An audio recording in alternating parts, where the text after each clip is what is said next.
Hello and welcome to my July wrap-up video. In this video, I'm pretty much going to do what it says on the tin. I am going to wrap up every single book that I read in July, plus one from June that I forgot to review in my June wrap-up because I read it really early on and it was a library book and I forgot to read Goodreads properly and make sure that I mentioned it. So I am going to start with that one, checking my phone again so I make sure that I do everything I am meant to do in this video.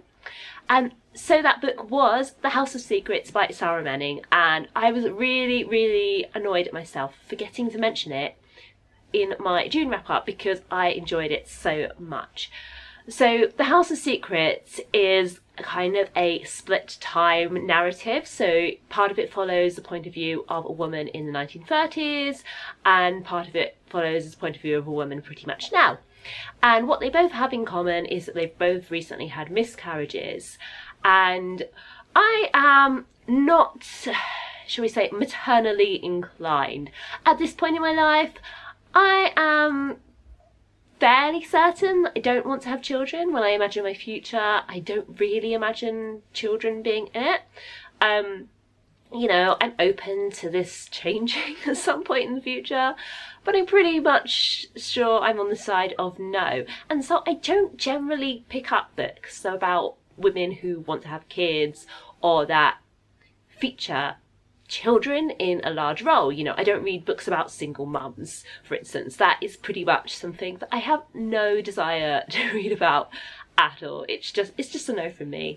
So when I realised what this book was going to be about, I kind of felt some hesitation, but at the same time I love Sarra Manning's writing and I have read all of her other books.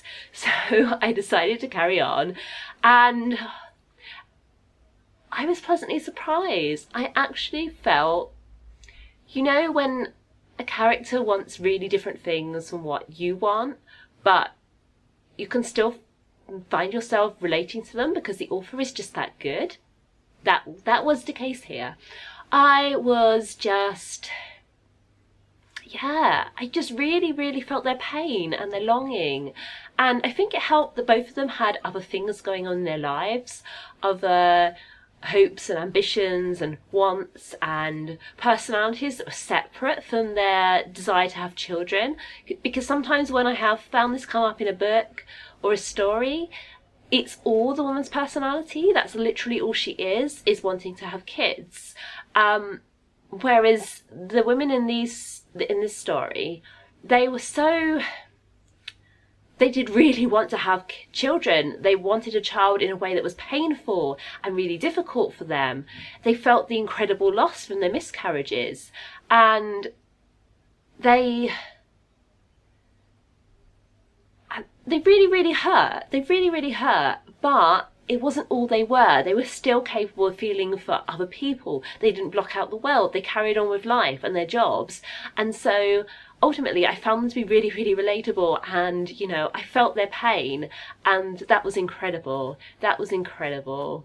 Yeah, I don't really have anything more to say than that. I was just really blown away by how good this book was and how much it moved me, despite this very big fundamental difference in my character and their characters. Yeah, I just really enjoyed it, and hopefully you would too. I would strongly recommend it. Okay, so now on to the books I finished reading in July. So the first one I finished was an audiobook, Mort by Terry Pratchett. As I've mentioned before, I am trying to work my way through all of the Discworld books, and I have kind of found them a bit up and down, but I really enjoyed Mort. I think it's my second favourite so far after Equal Rights. I just love the witches. And yeah, I just thought it was a really interesting idea. So Mort is essentially about Death's apprentice, Mort. It's short for Mortimer, but obviously it's French for death. Ha ha, punnage, which I really appreciate. And it was just really funny and delightful, even when it wasn't particularly funny. You know, I'm not someone who laughs out loud at books all the time, but you know, it's sort of delightfully, gently amusing when it's not actually hilarious, and sometimes it is hilarious. So yeah, another one I would recommend. I am really, really enjoying this Discworld go through, by the way. I've now read the one afterwards, and I put my hold in already for the next one from the library. Yeah, I'm really enjoying it. Now, finally we get to a print book, and I finally read The Caged Queen by Kristen Ciccarelli. Actually, before I read this, I reread The Last Namsara, which is the first book in this series. You can read them separately, but I would recommend reading The Last Namsara first, because they're actually quite different kinds of books. The Last Namsara is very thrillerish, it's very pacey. I reread it, and yeah, I pretty much reread it in a day. I think I started reading it the evening before and finished it during the daytime, whereas this one I found a little bit more slow going, because it's a more kind of slow paced, thoughtful kind of book. So this follows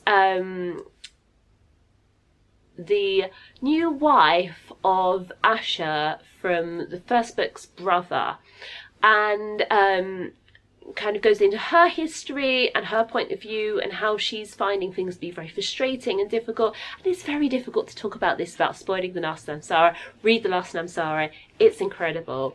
But suffice it to say that although I didn't enjoy it quite as much as The Last Namsara, because I just really, really loved the fast pace of The Last Namsara, I did really enjoy this, and I am really excited about reading the third book in this series when that comes out. Thank you very much to Sarah for lending me her proof, which she won last year at YALC. The next book I finished reading in July was The Scorpio Races by Maggie Stiefvater. Now, I actually listened to this on audiobook, and I had very, very mixed feelings. So people had told me that this is a really brilliant audiobook. I know it's some people I know's favourite audiobook, and so I was really hyped up for it, but I actually found it quite difficult to stick with. Looking at Goodreads, I started in April. I didn't finish it till July. I had to renew it several times, which I feel bad about, because I know that audiobooks and ebooks are quite expensive for libraries. That's something I've been reading about recently, and so I really, really try to read my audiobooks in one go and not have to renew them, because, you know, it's better. It means that somebody else gets more of a chance to listen to an audiobook rather than me taking up 2 slots myself. But I found it really, really hard to stick with, and I'm not exactly sure why. It's not that it was bad, and it's not that I didn't enjoy the story. I think it was just, I just found it a bit slow paced, and I kind of wanted it to get going. And because so much of it is on the build up to the race, and the Scorpio race itself, or the title, is only like a couple of minutes, and you actually don't find that out till nearly the point where the race is about to start. And so I kind of went into expecting that there would be a lot more race to it, when there actually wasn't. It was mostly build up. And yeah, I'm kind of unsure about Maggie Stiefvater's writing style, and I actually don't think I'm going to read any more books by her, at least not for the time being. I don't think it suits me. I don't think it's my taste. Let me know what you think in the comments. Should I try another one of her books, or should I leave them? Are they just not my taste? The next book I finished reading was Hollow Pike by Juno Dawson. So my theme here was trying to finish books by authors who are going to be at YALC with my print editions for the most part. So Kristen Ciccarelli was at YALC, and Juno Dawson was at YALC, and yeah, pretty much the rest of the books that I have to show you are all from authors who were at YALC, or were meant to be at YALC in one case, unfortunately. So yeah, I have had this on my TBR for, I want to say, around a year. I picked this up at a book swap, and you know, I have enjoyed Juno's other books. However, I think this is my second least favourite book by her. Now, in this video, I do have to rave about my favourite book by Juno Dawson so far, so it's going to end up being quite balanced. But yeah, I like this. It was fine, but I didn't find it particularly memorable. It's about a girl who moves to a new area where there's this little spooky wood and something interesting is going on, and I actually really loved the ending and the big reveal of what was going on. But I think that it kind of reads early novel. Like Juno's writing has got a lot stronger since she wrote this, and so yeah, it's very interesting to read an early book by an author and then I think this might even have been her first book. Yeah, I think this is her first book because it doesn't mention any others. So yeah, it's very interesting to read an author's first book and then what I think is their most recent fiction book, and contrast the two and see how they've changed. It's very, very interesting. And yeah, again, this isn't bad. This isn't bad. I would recommend it, especially if you like kind of spooky, kind of scary but not horrific reads. Yeah, this is definitely for you, and I did really, really enjoy it. But yeah, in contrast to Margo and Me, the other book by Juno that I read this month and that I will talk about later, yeah, it just couldn't touch it. It just couldn't touch it, because Margo and Me is so amazing. Anyway, I will save gushing about how much I loved Margo and Me till later on, and I will move on to Release by Ness, which I listened to by audiobook. It was quite a short listen actually, because it's a hardback. I think it looks like a longer book than it is. I think it was only 6 or 7 hours, and I listened to my audiobooks on pretty much double speed most of the time, so yeah, I can get them done in half of that. So this was actually a really, really quick read, and I recommended it to my writing group actually already, because part of someone's story, it was mine actually. There was something everybody was debating that was in a story that I had submitted, and then I was like, actually it's really funny drawing attention to this because it's a point made in Release by Ness, which I just finished on audiobook, and then I started telling them how interesting this book was. So this is a dual narrative, but interestingly the narratives don't meet the whole way through. So it follows a young man who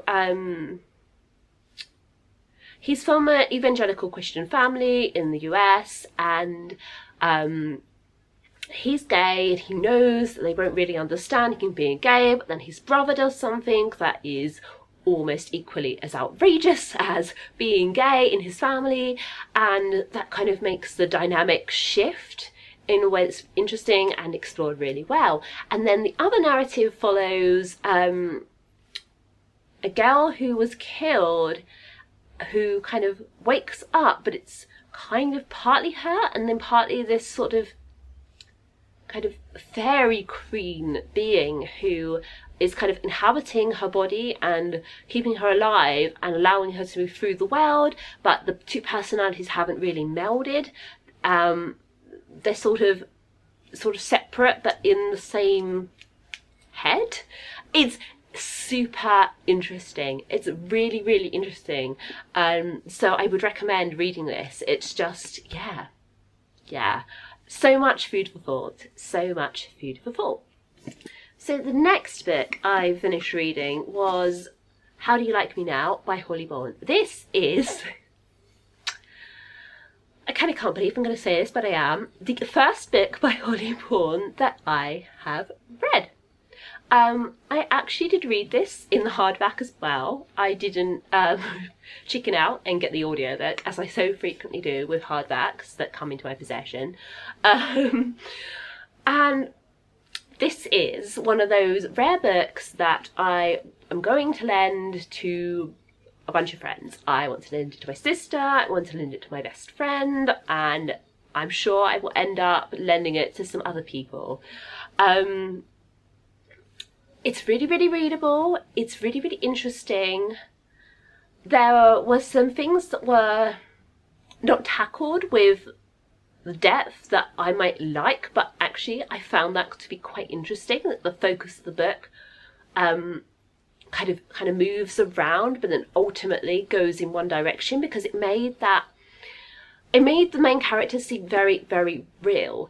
And the main character is a I think she's in her early 30s, and in her mid-20s she got to be sort of literary famous by writing a memoir, and now she goes on these tours and she has dozens of adoring fans who follow her on Instagram, and she's obsessed with kind of continuing to get validation from them, even though her life isn't quite what she depicts it to be. And I just thought it was a really, really interesting idea, and there's so much food for thought in this.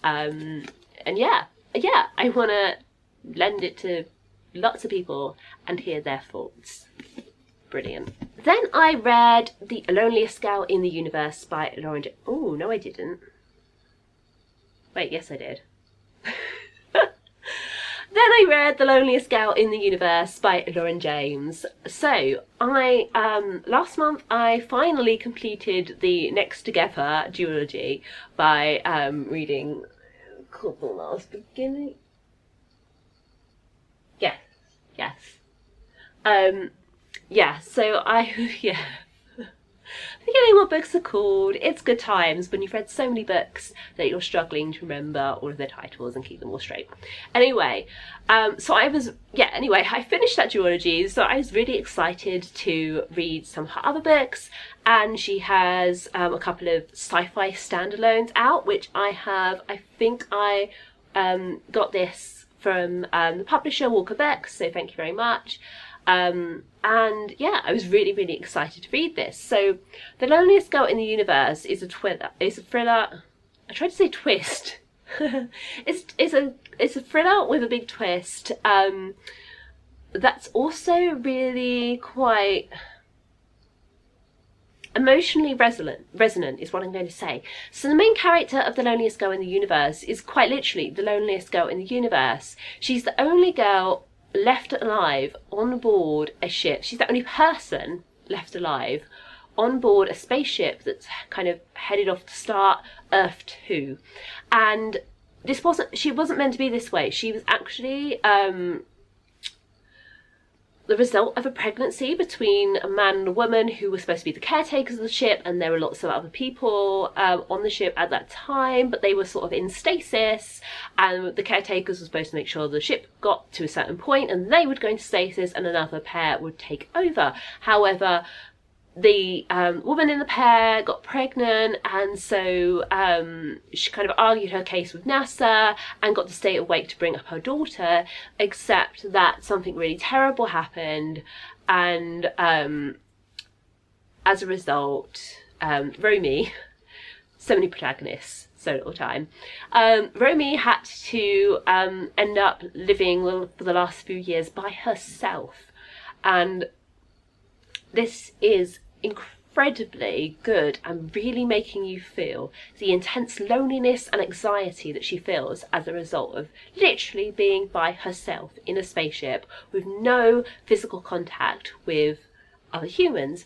Now, she has a link to her therapist on Earth at NASA by essentially email, but it takes months, possibly years, for those communications to get across, and the distance is only getting longer and longer as she moves further away. Then one day she gets a message saying that there's a second ship coming on behind her that's travelling at a faster speed, and within the next couple of years it will catch up with her, and there is a boy on this ship. And then that's where everything gets interesting and weird, and I enjoyed this so much.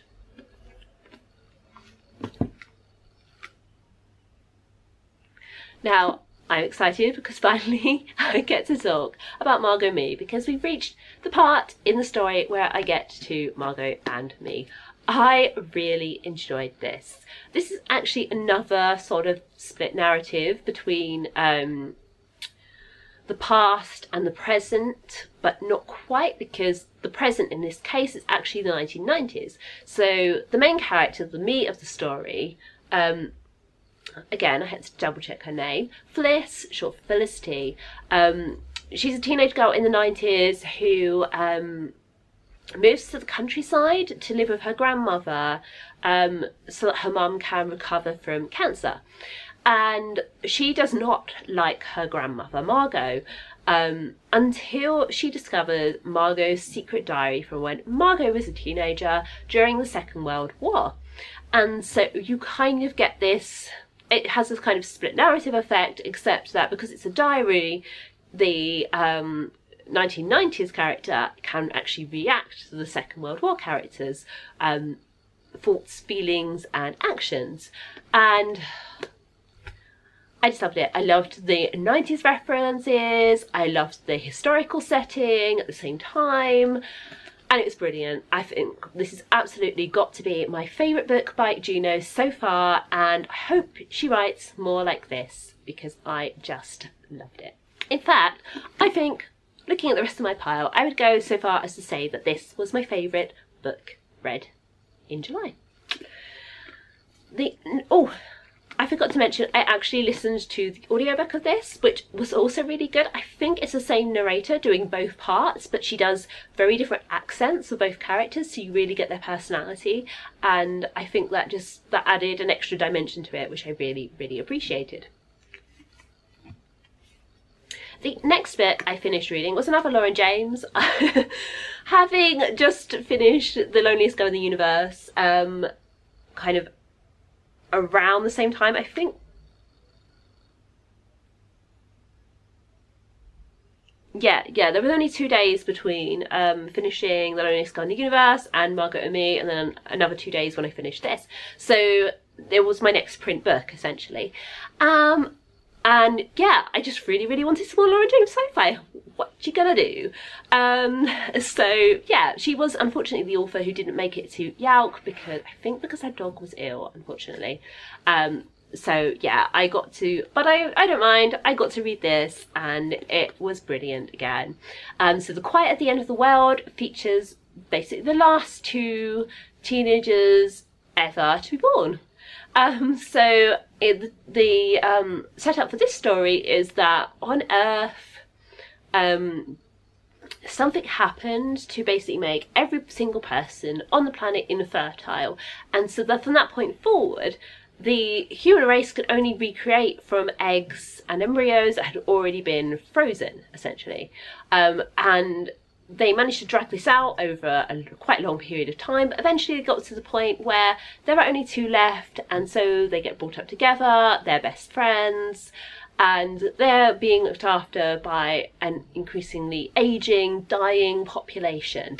But there is a twist so brilliant that I yelled, "Holy crap!" and then sort of had to explain the premise of the book without giving away the spoiler to my partner Nick, because I just wanted him to kind of understand the setup and why I was so into this book. But yeah, I can't really say much more about it because I will inadvertently spoil the twist. I really, really don't want to do that. But yeah, suffice it to say that this was another fabulous book from Lauren. I believe I got this from the publisher as well. I think I may have picked it up at a YA book prize drinks. Possibly I did that with The Loneliest Cow too. Who knows? But yeah, I'm pretty sure I got this as a gift from the publisher. Now, there are only a couple of books left. Only a couple of books left, guys. Stay with me. So the next book I finished reading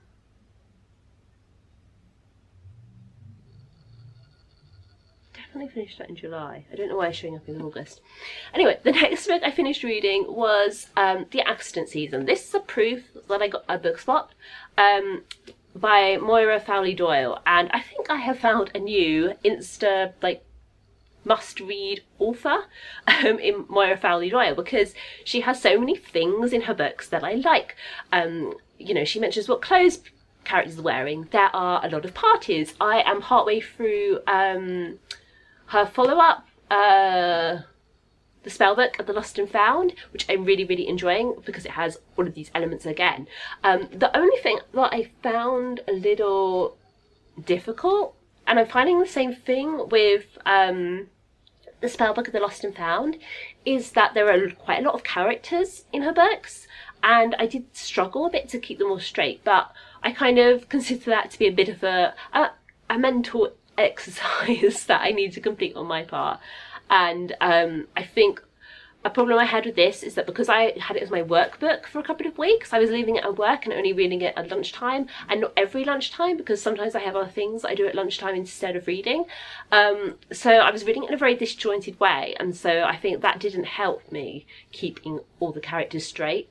Plus I accidentally left this at home on YALC weekend and started the spellbook of the Lost and Found, which I think I'm enjoying slightly more than the Excellent Season. So yeah, because I was kind of switching between the two, I think I also found that confusing, but that's entirely my own fault.